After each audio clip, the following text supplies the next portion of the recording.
ఆదరించుకొని పోతారు. ఒక్కోసారి అలుగుతారు, ఒక్కోసారి కొనుగుతారు, ఒక్కోసారి సంగుతారు.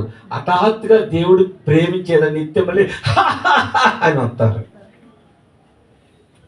అవగాహన లేదు. లేదంట అవగాహన లేని వాళ్ళు ఎక్కడున్నారంటే కోపంలో ఉన్నారు. దేవునికి స్తోత్రం. హల్లెలూయా, హల్లెలూయా.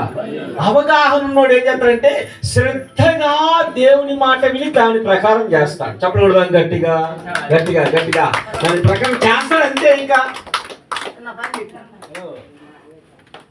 ఇక వాడు కోపంలో ఉన్నాడు, ఇక మాట్లాడకూడదు ఫోన్. ఇక్కడ వినండి. దేవునికి స్తోత్రం. హల్లెలూయా. మీకు అర్థమవుతుందా? చదవండి, ఇప్పుడు చదవండి. ద్వితోపదేశకాండం 28వ అధ్యాయం. మీ దేవుడైన యెహోవా మాట నువ్వు శ్రద్ధగా విని నేడు నేను నీకు ఆజ్ఞాపించిన చాలే చాలే. దేవునికి స్తోత్రం. గమనించండి, వినాలి. ఒకటి ఏం చేయాలంట? ఒకటి వినాలి. రెండోది ఏం చేయాలంటే వినటాన్ని ఎలా చెప్పాడంటే ఆజ్ఞాపించాడంట.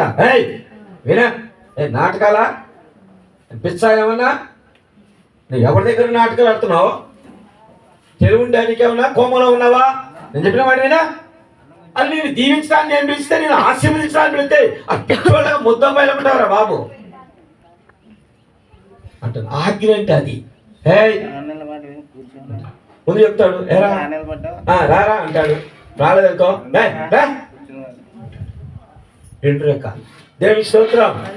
చూడండి, ఇప్పుడు ముద్దబ్బాయిలైనా మాట్లాడరా ఆజ్ఞాపిస్తున్నాడు దేవుడు. దేవుని స్తోత్రం. హల్లెలూయా. ఆజ్ఞ ఏం చేస్తారంట? సముద్రంలో చేపలు పెట్టేవాళ్ళు పెద్ద సీనియర్ అని పోతారు. ఆజ్ఞాపిస్తారు. మొదటి హెచ్చరిక, రెండో హెచ్చరిక, మూడో హెచ్చరిక, ప్రమాదం అని పోయాడు అనుకో.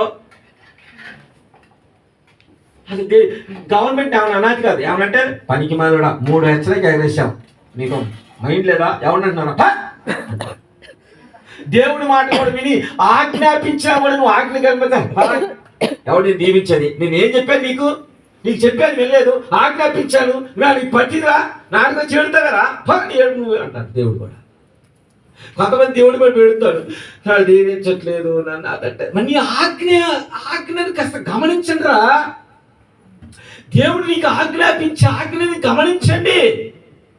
దేవుడు నిన్నే కీడు చేయడానికి వెళ్ళా, బ్లెస్ చేయడానికి పిలిచాడు.